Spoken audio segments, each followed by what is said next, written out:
I want to welcome now our guests on this broadcast. We've got Brahma Chalani, one of India's more senior national security experts.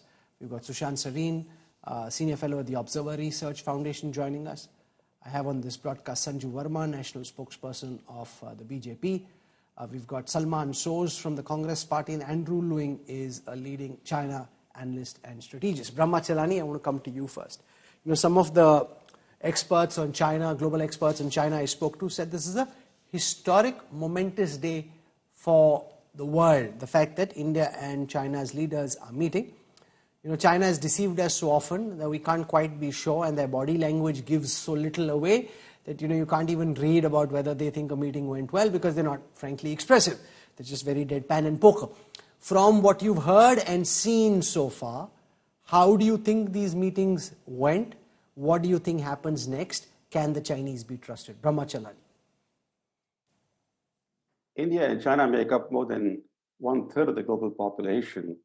And after more than 4 years of warlike tensions along the Himalayan frontier, the fact that Modi and Xi Jinping have met certainly sends a clear message to the world, because any thaw in relations between these two giants will have global implications.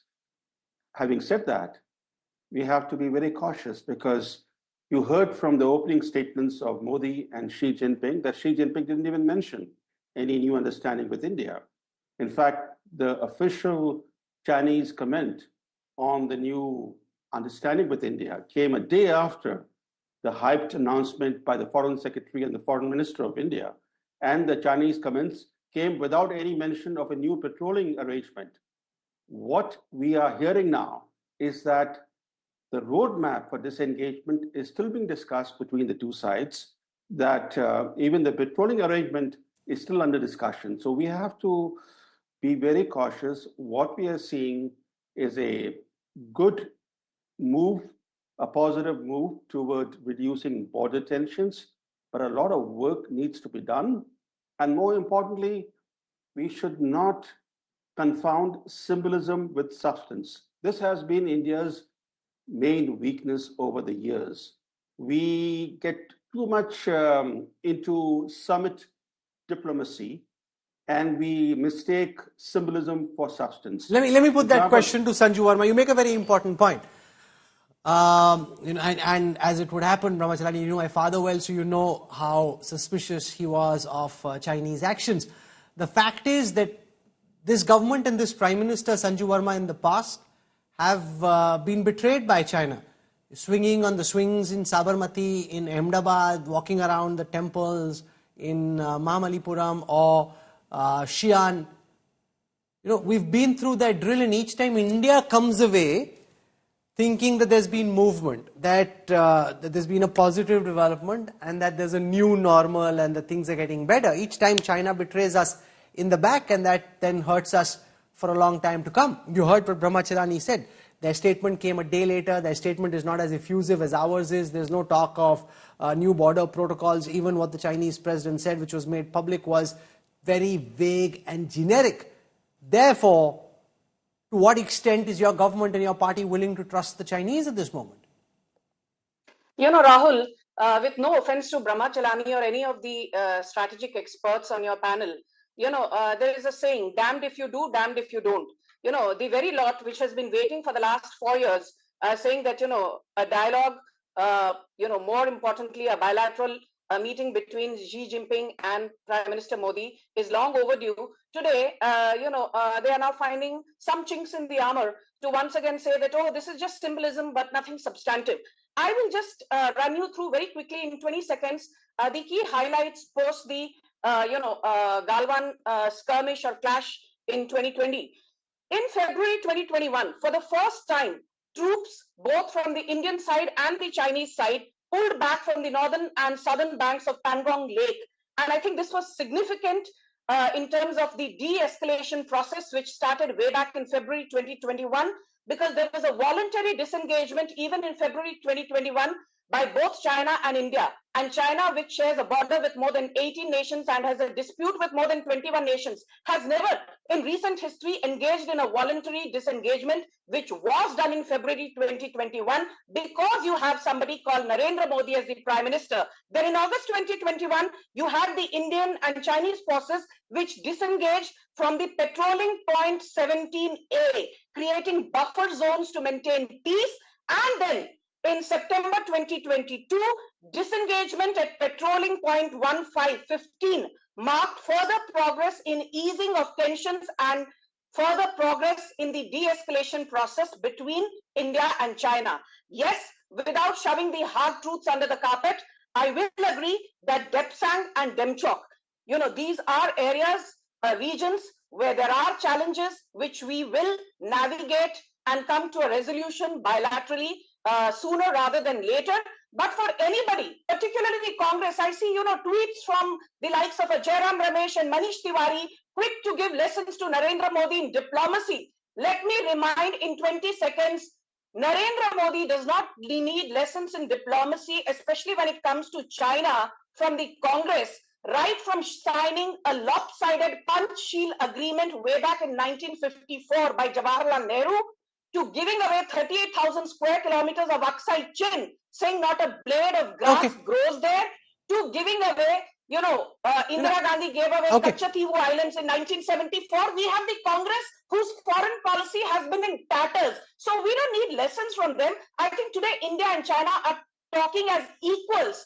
Prime Minister Modi emphasized on the word's mutual respect, mutual trust, and mutual sensitivity, saying that both nations need to come together. Okay, can I just pause you to say that you're saying we're talking as equals? We may like to believe that.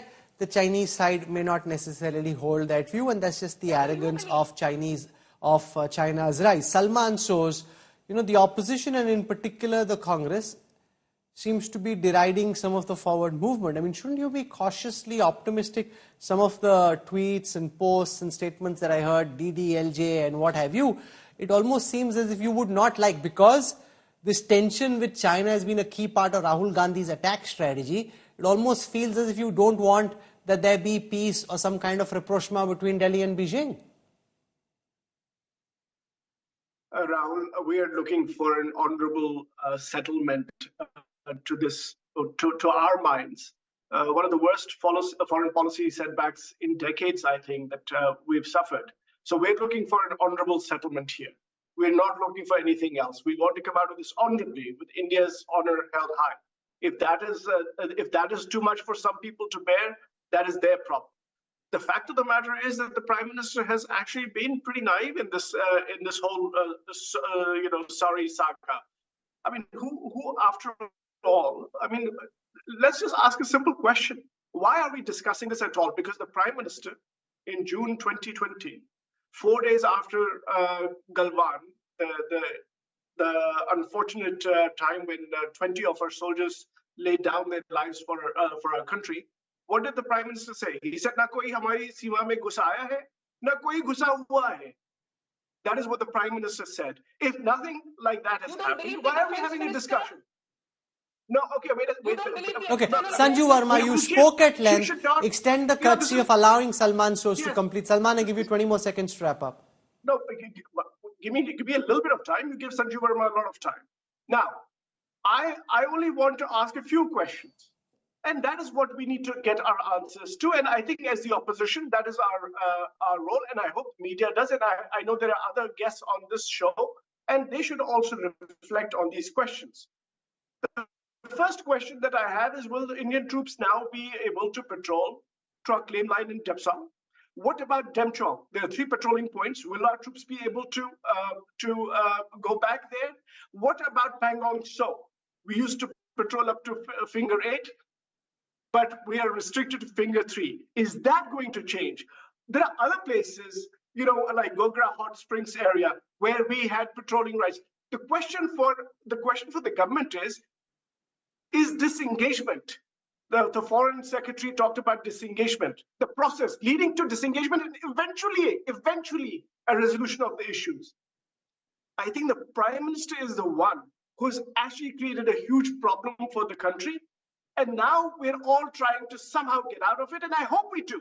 But we need an honorable settlement. Okay, so Sushant Sarin, if we spend a moment drawing you to decode the body language of the principals as they exit after this bilateral, it's quite clear, and I'll ask my producers to put those images on the screen. The Prime Minister looks quite pleased with the way the meeting went. His smile is quite effusive. What do you make of Xi Jinping's body language? It's just like you can see his face, you can't really read what he's thinking, or his body language doesn't reveal very much. How do you think, from what you know sitting where you are and from all your experience, you think this meeting went? And what do you think happens next?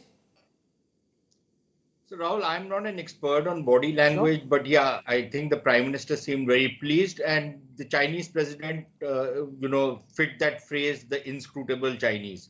So it's very difficult to, figure out what exactly they were saying. But look, let's look at what the substance of what has transpired. One, I think it's very clear that at a diplomatic level, both sides are going to re-engage each other. At the foreign ministers level, at various levels, that's the announcement. The special representatives will be meeting and will be talking about border settlements. And frankly speaking, I don't think anything is going to come out of it, because there were plenty of rounds of talks in the past, and there's been virtually no breakthrough on that. So I'm not quite sure what new breakthrough is going to come out of those talks. That is one. Secondly, on the military disengagement, I think that's also a work in progress. I think what's been agreed right now is a very, very small step, which is that some of the areas in which petroleum was blocked, and it was not just blocked by the Chinese, it was also blocked by us. I think there'll be some arrangement which will be worked out that both sides can go and patrol up to a certain point, or whichever point they want to go to. That the details of that are not known. So that is something which is going to happen. But look, let's face it, yeah, Rahul, after what has happened in 2020, and I disagree with what Salman Soz is saying, that the moment an adversary power brings large number of troops to the borders, tensions increase, and what you want is that the troops need to be disengaged and de-inducted. I'm not sure if that's going to happen anymore, simply because I don't see how we can pull back our troops. Whatever deployments we have done, would we want to take a chance in pulling back our troops anymore? For example, in Kargil, once Kargil happened, we decided that we are going to occupy those heights which we used to vacate in the winters. And since almost 20 years now, 25 years now, we are not pulling back. No, so we pulled back from some positions, but you make a larger point that yes, on most important positions we're still holding firm, and that's unfortunate given how high those mountain peaks are and how cold it gets in places like Tiger Hill, Toluling, and several others. I want to put that question to Andrew Lewin, because what we're seeing so far on the surface from what's publicly known is that the two armies have agreed to allow joint patrols on particular dates, 15 soldiers each, so there's no possibility of a clash because they're not patrolling on the same day. What we don't know, and that's the point that Sushant Sarin was making, is whether the armies will actually pull back, whether there will be this de-escalation, disengagement, and then if there will be at all a de-induction, where the forces that have come to the areas on both sides of the LAC, whether they actually go back.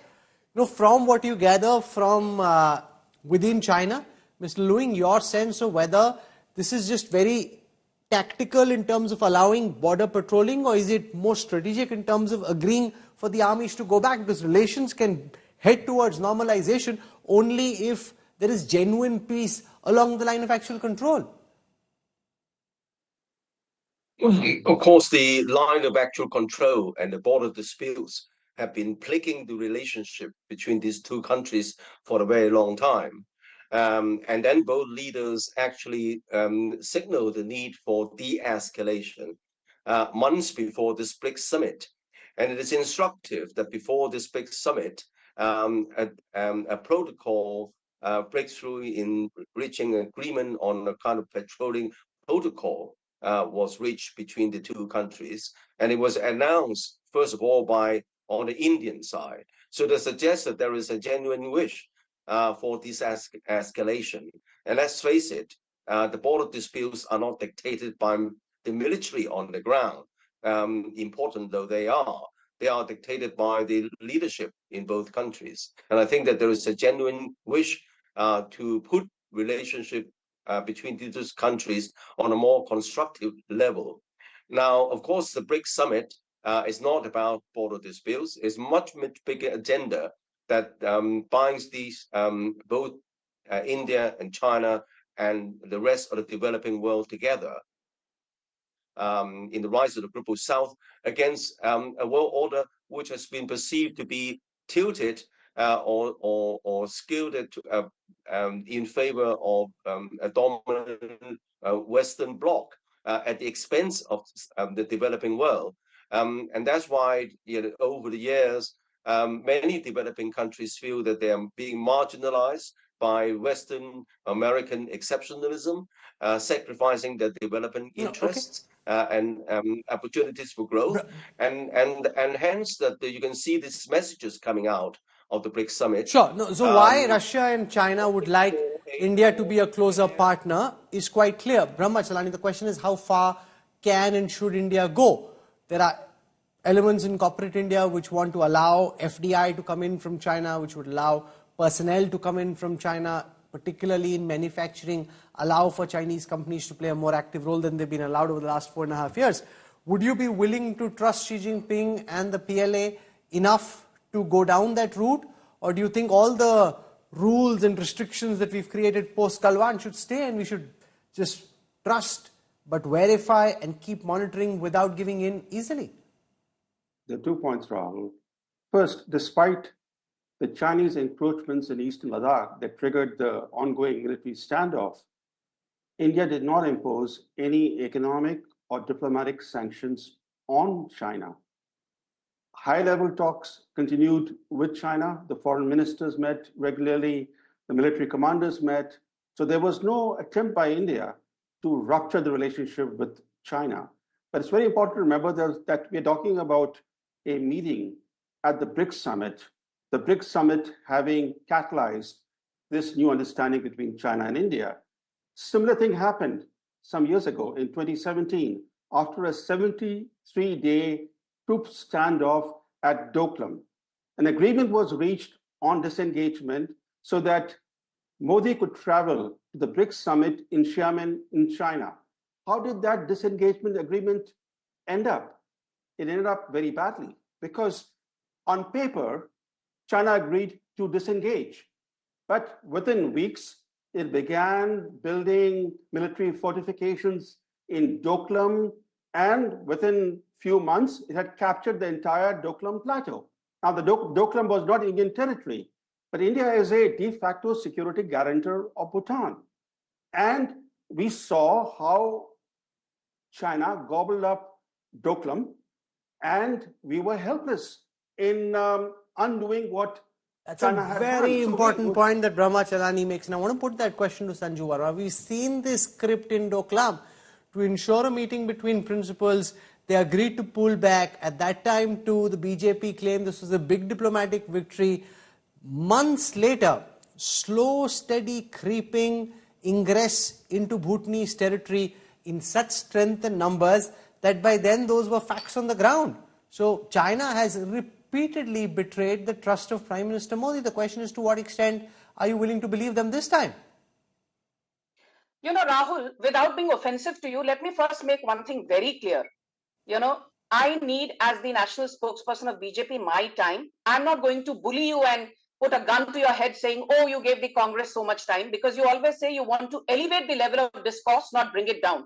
So indeed, if elevating the level of discourse is on the agenda, let me just say something. Diplomacy is not something which is decided within the four walls of a TV studio between 6 panelists. So you can say Narendra Modi did not do this or did not do that, but you know, right from elevating the India-Singapore relationship to comprehensive strategic economic partnership, to being the first Prime Minister who visited Poland in 45 years, to being the first Prime Minister who had a state visit to Egypt in more than 2 decades. You know, we can go on, but the moot point is this. Please understand that good economics calls for good politics and good diplomacy. And I'll give you some hard statistics because, you know, the likes of Jairam Ramesh have been tweeting about this feverishly without getting the facts right. In 2004, when Mr. Vajpayee demitted office, the bilateral trade between India and China was barely $1.4 billion.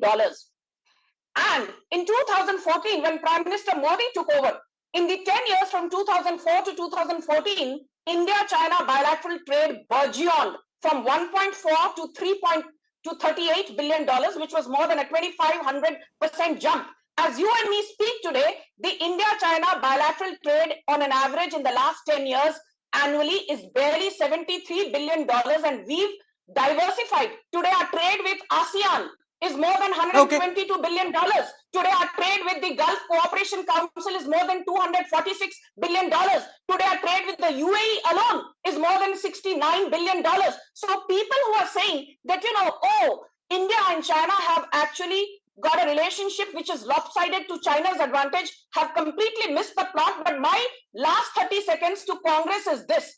Today, you sit here and give bhashan to the BJP. Please, Salman Soz, if you have the guts and the temerity, talk about the 2008 agreement between Sonia Gandhi and Beijing. Talk about the fact that what was Rahul Gandhi's compulsion to meet Chinese officials in 2017 at the height of the Doklam standoff, and why is it that Rahul Gandhi undermines the credibility of our armed forces and says, Cheen ki sena Bharat ke andar ghuskar उन्होंने हमारी सेना की खूब पिटाई की. You had your say. Defense Minister Now, Sushant Sareen, to compare India's evolving equation with Poland and Singapore with that of China is not an apples to apples comparison, because the relationship between India and China is far more complex, far more nuanced than, say, a Poland or a Singapore. The next question is, to what extent do we move forward on this Aman Ki Asha road with China? Would you allow for FDI proposals from China? It's good for FDI to come in to India in general, but would you trust them, particularly in sensitive technologies, telecom, electronics? Indian companies want it very clearly. Are we willing to trust the Chinese at this moment? Yeah, Rahul, at one level, you should not trust any country in critical infrastructure. No? But, we also have a scene where the Indian Air Force is taking pride in the fact that it signed a contract with Uber, and Uber drivers will now have personalized profiles of Indian Air Force officers, so that in the event of a war, everybody knows where an Indian Army officer is placed and where his families are. So the kind of bizarre things we do is obviously before us. The Navy has already done it. But aside of that, I think Sanju needs to get some of her trade data facts right.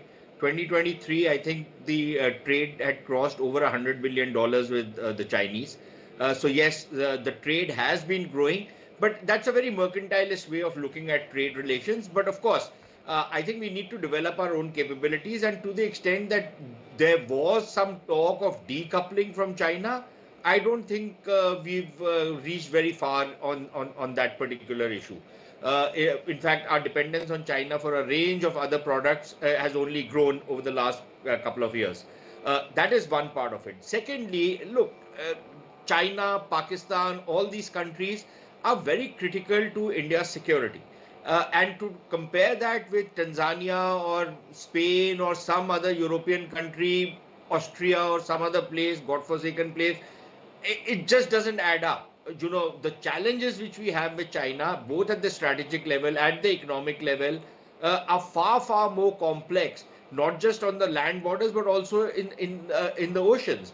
And then you have this entire thing that how does the new strategic alignment starts taking place?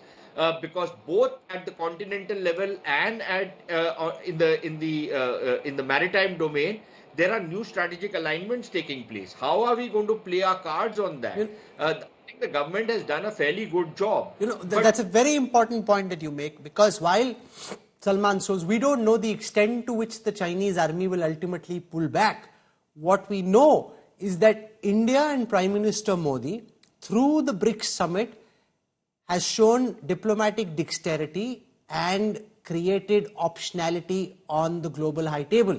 If relations between India and Canada are sour, if the United States continues to harbor Khalistani extremists without wanting to act against them, India shows it has diplomatic cards, not as if we are pulling our army back to the barracks and emptying out the fortifications we built along the line of actual control, we're still very much there. And we're sending a message to Ottawa, we're sending a message to DC that India has options. And to that extent, are you willing to concede? Well played, Modi. No, of course not. I mean, what are we talking about here? Rahul, I think the BJP spokesperson was talking about trade. This is, look at what has happened to trade. 70 billion from $70 billion of Chinese exports coming into India in 2018. Now we're at about $100 billion. That's a record. And Indian exports to China are stagnating at about $16 billion. It's insane. This is insane. This is not foreign policy. This is not, national security. I don't know what these people are thinking.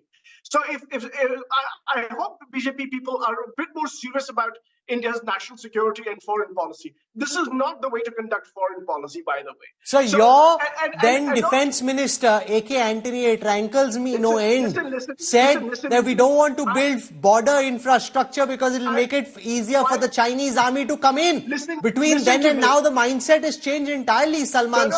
While you question the BJP as you must, look also at your government and your party's track record on the same score. But Rahul, why are you talking about a minister from the older times? Why don't you talk about the foreign minister of this government who said that they have a bigger economy? Do you want me to pick a fight with a bigger economy? That's what the foreign minister said. You should talk about the foreign minister. We should question the foreign minister who's currently the foreign minister. By the way, Sushant Sareen said that he disagreed with me. Maybe it's a reflexive kind of disagreement because I couldn't understand what the disagreement was about.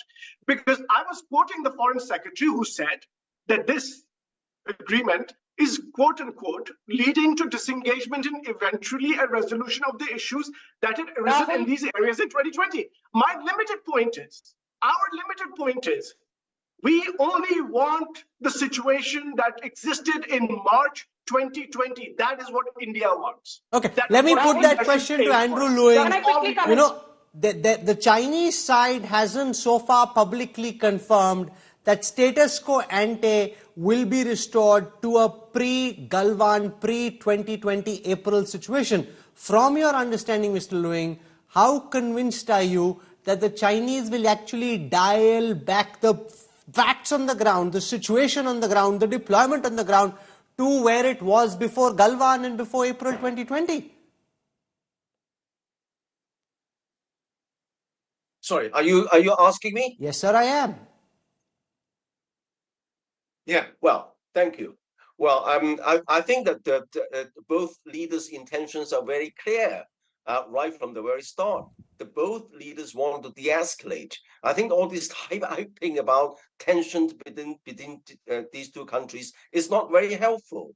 I mean, the whole BRICS summit is about cohesiveness, inclusiveness, cooperation.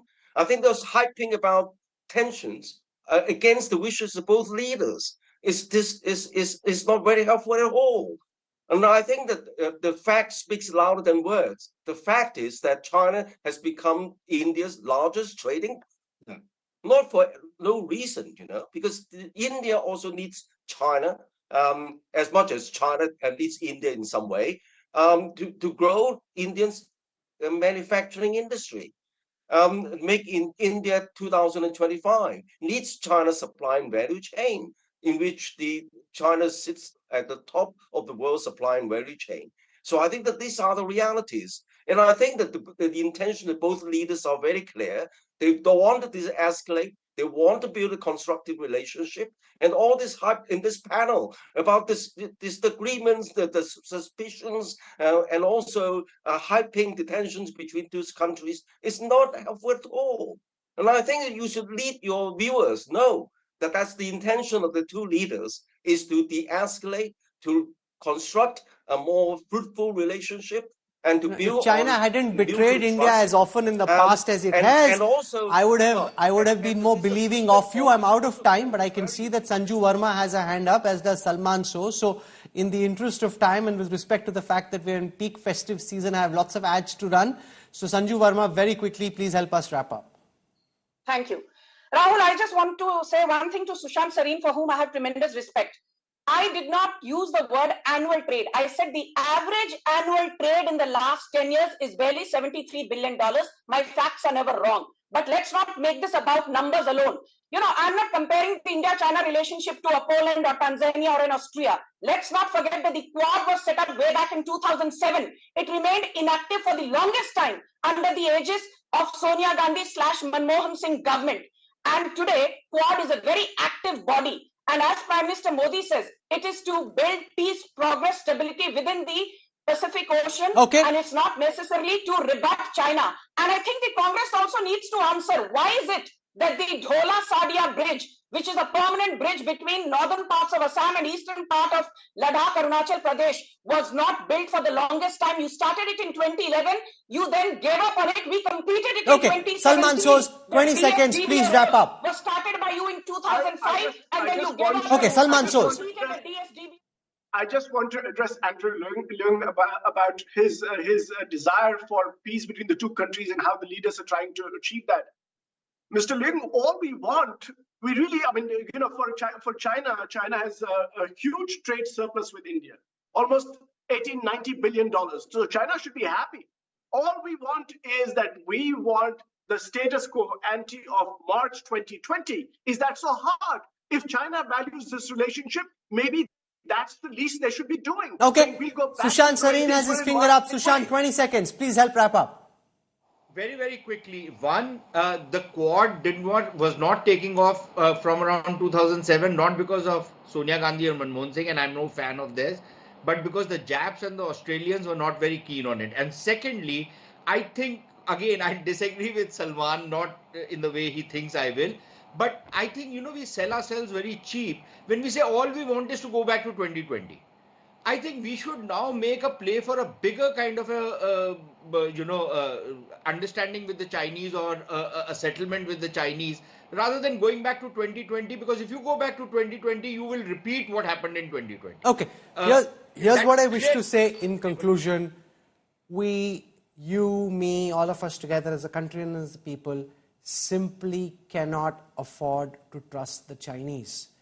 We've been betrayed as a nation way too often in the past to take the Chinese at face value.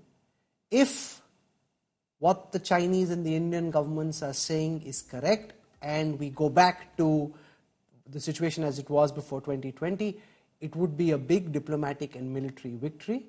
However, we cannot count chicken that haven't been hatched just yet. We have to verify. We cannot trust when facts on the grounds change, and if they change for an elongated period of time, only then, ladies and gentlemen, can we truly believe that China has changed its tune. Till then, we must necessarily have our guards up. For the opposition to say the government hasn't done anything and for the government to say this is a big victory is a very natural political line to take. As citizens, as people concerned about India's national security, we cannot give in so easily. The Chinese are very suspicious of India's rise. They would not like India to rise. India has to continue to ensure that we keep a very close eye on everything that's happening along the line of actual control. No concessions till the time we are sure that they're actually agreeing to pull back and pulling back their troops on the ground. That being said,